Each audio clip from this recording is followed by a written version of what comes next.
Coronel Dávila, 20 preguntas para Elia Fiscalía. Julio 1, 2023.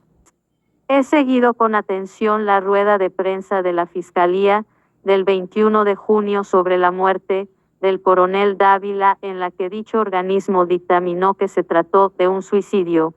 Me permito formular acá algunas preguntas a esta institución.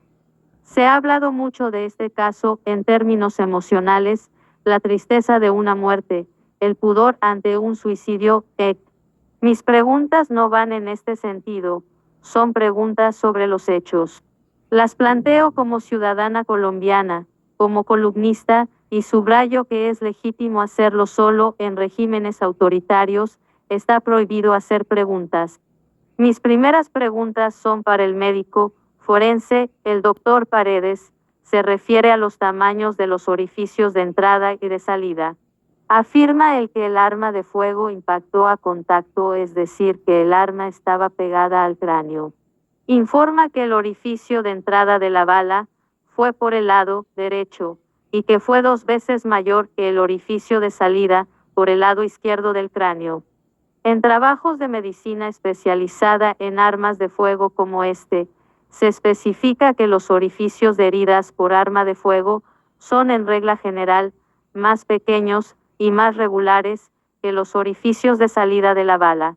En trabajos específicos sobre heridas en el cráneo, como este y este, del Instituto Nacional de Salud de Estados Unidos, se repite este patrón: el orificio de salida es más grande e irregular que el de entrada.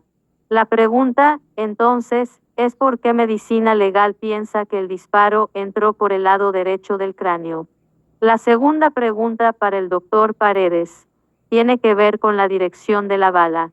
Afirma él que la bala tuvo una trayectoria descendente. Afirma que ingresó por la derecha y salió por la izquierda, arriba de la oreja. Si uno se dispara en la sien, la trayectoria ha de ser ascendente u horizontal. Para que sea descendente es necesario levantar muchísimo el codo. Piensa el doctor Paredes que es característica de una persona que se suicida levantar el codo para dispararse.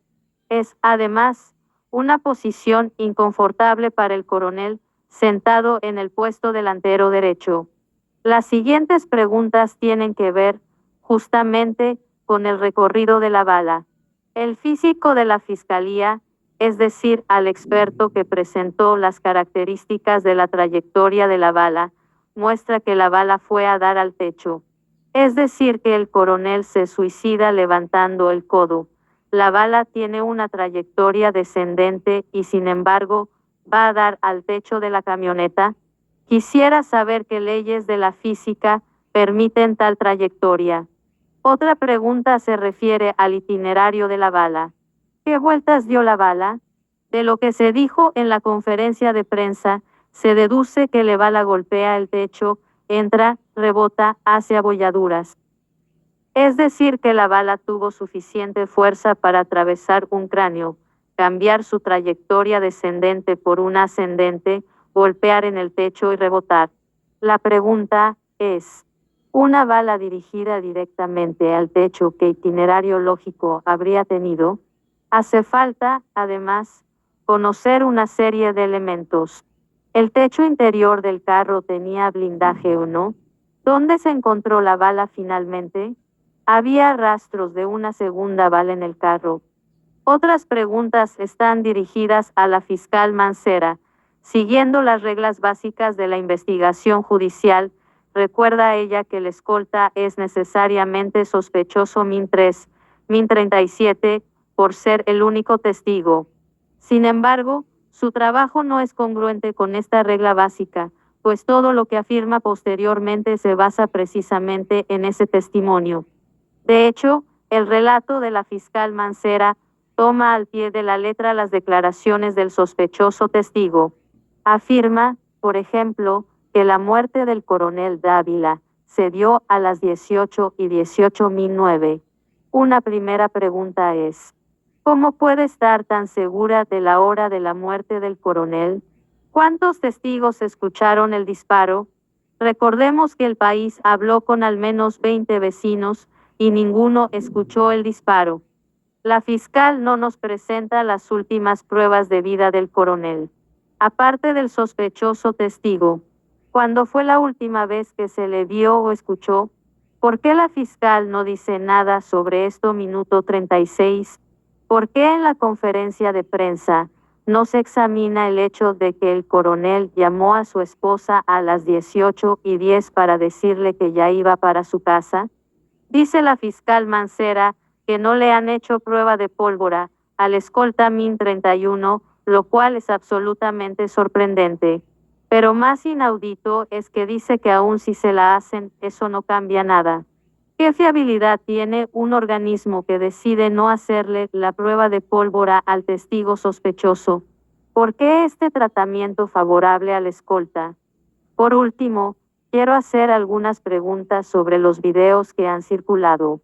Cualquiera que haya hecho un poco de edición sabe que es muy fácil acomodar una versión con imágenes. La edición es un arte de narrar, y se pueden omitir tiempos y escenas cruciales, se puede mentir con las imágenes.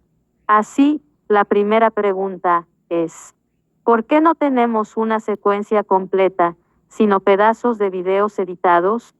En la zona residencial había varias cámaras.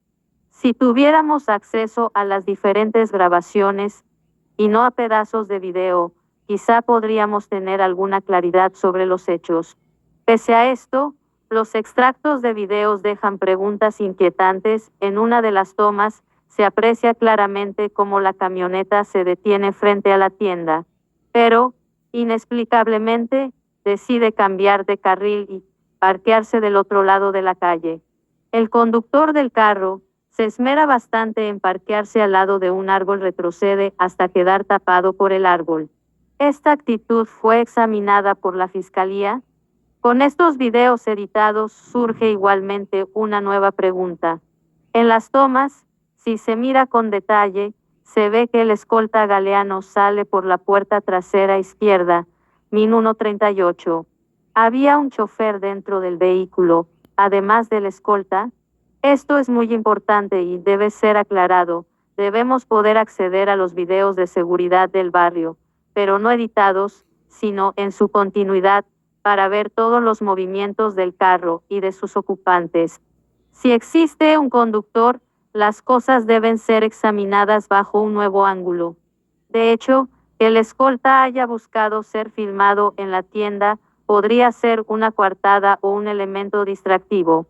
Estas son algunas de las preguntas puntuales que les formulo a la Fiscalía y la Medicina Legal. Los colombianos sabemos que estas instituciones no están exentas de numerosos cuestionamientos, favorecimientos, dictámenes contestados, etc. Muchos tenemos legítimos interrogantes sobre la muerte del coronel Dávila. Esperamos las respuestas.